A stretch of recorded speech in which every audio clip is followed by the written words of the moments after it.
Pag yung pick up natin to, Hilux natin, talon-talon tayo dito. 3, 2, 1, sold!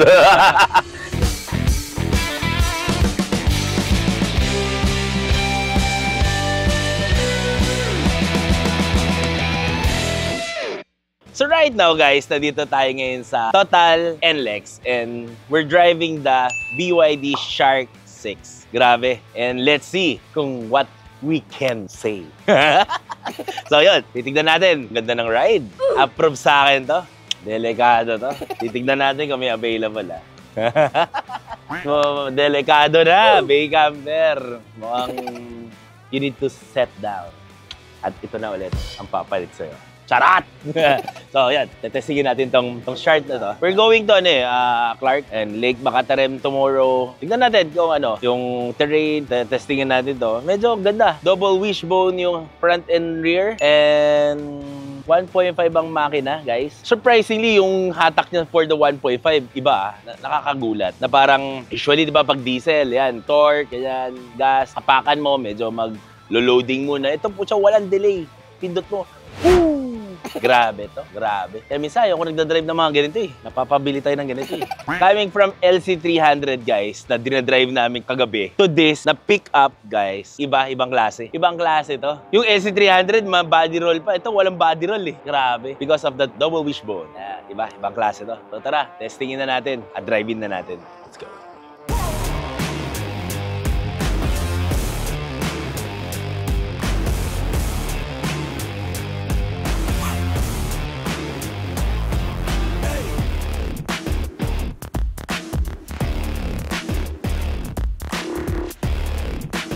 So right now guys, nandito tayo ngayon sa Pampanga and behind me, the BYD Shark 6. Grabe to guys, grabe to. Pwede nang pamalit sa pickup natin. So tara guys, samahan niyo kami silipin kung ano ang feature ng BYD Shark 6. Let's go! Usually guys, ano ba nasa isip nyo when it comes to pickup trucks? Matagtag, maalog, body roll. But the thing is guys, itong BYD, naka-double wishbone suspension siya. Mga Ibo Pajero, ganyan. Ganyan yung mga gamit nilang suspension. Kaya sobrang ganda yung mga pag-Dakar rally. Ganon.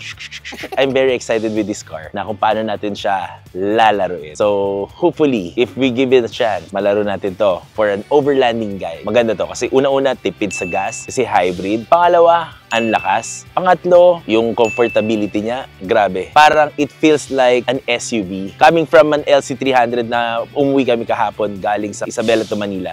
So ngayon, ang ganda ng ride niya. Kaya sabi ko, ano ba sinasakyan natin?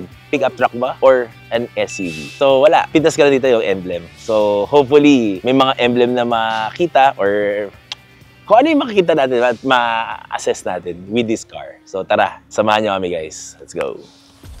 So, kasama natin si paring Gino at saka si paring Pando. Let's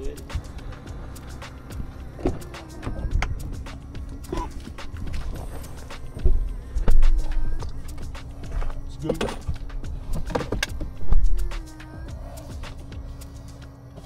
Let's go, my kind of vlogs. Wow, pwede ito boy Anis yun boy Grabe to Diba? Grabe to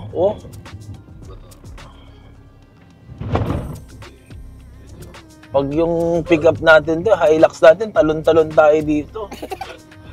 Diba? Solid to Kanina, medyo in denial pa Sabi ko, huwag na tayo kumuha niya. Baka ano lang no? Kasi, kasi parang walang naka-eco pa to Tingnan natin yung body roll. Wala boy. Pucha. Lastik Gustong-gusto ko ito kasama si paring Gino Uphill guys, uphill. Naka-eco mode. Eco mode Walang-wala, parang patag. All-wheel drive to, di ba? Grabe. Ay nako, mahirap to. Hindi ka na naman papatagawin Mahirap to. Parang nagdadrive na sedan, GR. Yaris. Parang GR. Tama. Tama ka dyan. Diba? Tama ka dyan.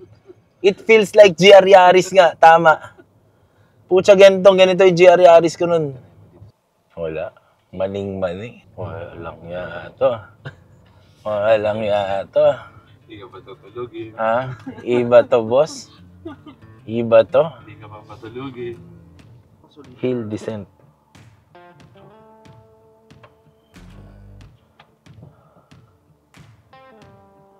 Magpe-preno-preno yan. Mag-isa na siya. Ibitaw. Oh, isa parang Porsche. Ganyan isa Porsche. No? Isa na. Puso. Wala oh. Galing. Ha?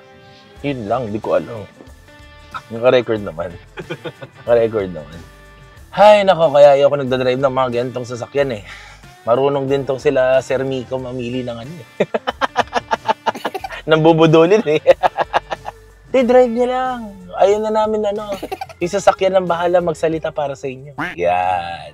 Kaya gusto ko mga budol, salitang budol eh. Low-key na nang bubudol eh, di ba? 3, 2, 1, sold. Pero muntik ako doon sa ano sa Bronco. Buti na lang yung LC3 lang kinuha ko. Okay na. Oo, pero noong time na yun, nababaliw na ako nun eh. Tsaka yung ano, yung upuan kasi ang lambot. Kaya kahit medyo may konting ano, hindi mo ramdam eh. May salo eh. Komportable eh. Na tayo. Naka-tempo. Oo, naka-premium eh, no? Galing, gagi. Ganito yung technology ng Porsche. Yun sa Germany kami, puta yung dirinap yung ano, hagdan. Pucha, sabi ko talaga ba? Pero yung English, di ba? Really? Really? Sample. Ha? Impromptu. Wala, nang pang Germany lang yung English natin eh. Pang Germany lang yung English natin. Usa. Grabe yan. Galing nagpe-preno kusa, ano? Basta bitawan mo yung ano, Bitaw. silinyador. Pag mabilis yung dating niya, renuhan. Parang i-lesser down yung speed. Tapos pag nababagalan ka naman, apply mo lang konti ng gas. Isi-set niya kung saan yung pinakamabilis na peak niya. Yun ang i-a-adapt na. Ano, parang pipiga mo lang ng konti-konti. Titigan mo lang konti yung preno pag mabilis. Babagalan mo. Puchang, panis na panis to sa ano Yung sa, ano yung e-brake yan? Hill descent. Kusa. Sa motor. Sa motor niya. Galing Ang maganda dito, hindi ka maubusan ng preno. 'Di ba? Motor. Kasi putya, yung mga ganito, usually nangangamoy yung preno eh.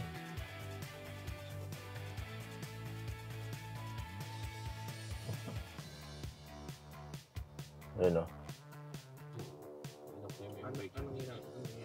Ha? Mag-isa siyang may preno. Pumapalakpak pa kayo paa natin eh. Pumapalakpak pa eh, oh. Oo, wala eh. Grabe to. Oh, walang preno, Brad. Oh. Yung mga ganyan, pwede ka pang yung mga takadang. Baliwala yun, Brad. Ang problema mo doon, pag ganyan sa takadang kasi, di ba? Nangangamoy na yung preno mo. Yan. Okay. Dalawa. Drive, di ba? Slow down.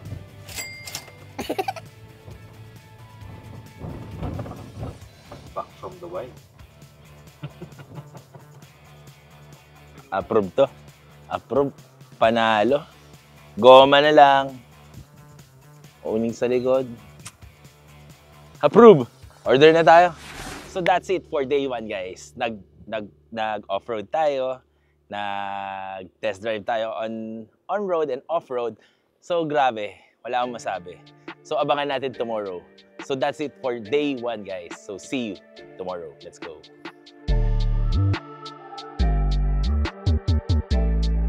So right now, guys, as you can see, nandito tayo ngayon sa drive pa. Actually, pauwi na tayo. And kasama natin yung boss natin, yan, si Sir Gino. And tara, di tayo nagka-couple. Pero as a camper, dapat naka-cup tayo. Parang Bogart din, di ba? Bogart the Explorer. And Mark the Explorer. Drive, makiki-hitch na tayo. Makiki-hitch na tayo sa boss natin na si Boss Gino. So, grabe. Konti na lang, guys. Konti na lang. Mga bukas, order na tayo. So right now guys, kasama natin ang ating boss and passenger prince muna tayo ngayon. So grabe oh. Grabe, parang GR Yaris guys. Ito maganda sa dito sa BYD Shark. Sobrang lambot ng upuan. And as you can see yung interior. Ganda oh. May lalagyan pa ng phone. Yan. Yan, yung tingnan mo parang Lambo yung nasa gitna. Diba parang ganyan yung mga Lambo? Yes sir. Ano to? Ref ba to? Ay, hindi. May mga USB USB-C. Tsaka micro SD. Para sa'yo micro SD? Music. Ito ilang inch to, boss? Mas maliit to, definitely dun sa, diba? Sa Sea Lion. Pero okay lang kasi pick up naman to eh. Alam mo yung niya, ganda pa rin. Cambio niya, pucha, ito binabayaran mo sa mga probinsya oh. Ganda. Tsaka yung yung lakas niya para lang kaming dumadaan sa patag. Partida guys ha, naka normal mode pa lang yan. Pag naka sports mode, tepok na yan. Grabe oh. Tsaka aircon, malakas bang aircon? Malakas, pwede. May aircon din dito sa gitna oh. Komportable ka ba dyan, sir? Night. Walang tagtag sa likod. Walang tagtag sa likod. Grabe guys talaga, promise. Yung kanina kasi, medyo, syempre, takbo natin, takbong chubby lang. Pero ito, bucha, demonyo din mag-drive, parang tayo. So, saan kayo makakita ng BYD actually, body roll guys, walang body roll. Wala nga. wait lang. Pero hindi ganun. Wala. Parang dahil sa battery, mabigat na yung battery. Well balanced siya, pero hindi mo mararamdaman na mabigat kasi ang lakas ng parang wala na siyang propeller eh. Parang yung motor yan nandun na sa mismong gulong. Low center of gravity. Low center of gravity. Low center of gravity. Copy. Ganda yung balat. Gusto ko yun. So, yan Kung nakalimutan nyo mag-vlog, i-record nyo na lang dito. May micro SD ata dun. Ganun ba yun, boss? May mga micro SD, pwede mo i-load ata dyan eh. So, anong masasabi mo din sa kotse na to, boss? Sulit? Maganda yung performance. Kung wala kang pick-up at namimili ka ng pick-up, kumbaga bagong buyer ka ng at turn ka sa mga Hilux, Ford, BYD. Kung kung occasional lang naman yung pagkarga-karga mo, tapos habol mo yung comfort, Okay ito, Tsaka efficient sa fuel. Tapos yung mga warranty naman nila, yung after sales nila, maganda naman. So yung mga pyesa nito, available na lahat. Yung car driver natin, naka Rolex eh. Green Hills lang. Yan ang gusto ko yun. Ayan, naka Rolex. Green Hills lang yan. Diba? Alam mo, pag ito ibamaneho mo sa pag uuwi ka ng Isabela, hindi ka mapapagod. Garantisado to. Kasi lambot ng upuan, ganda ng Ayun yung ng double wishbone, Suspension. Ano lang ba yung mga may double wishbone na suspension na pick-up? Parang tagal na yung technology na na double wishbone kasi hindi lang ginagawa. Parang yung technology, di ba sa Pajero? Oo, parang Evo Pajero yan guys. Evo Pajero. Kaya sobrang ganda to magtag ng ng mga Pajero. So guys, follow nyo to, Boss Geraldine. So 3, 2, 1, sold. So that's it for today guys. Yan yung BYD Shark 6 natin. So comment down below, papalitan na ba natin si Big Camper or mag-BYD Shark 6 na tayo. Follow for more guys. Mark Marcaida, Instagram, Facebook, TikTok, and YouTube guys. So see you on the next vlog. Let's go.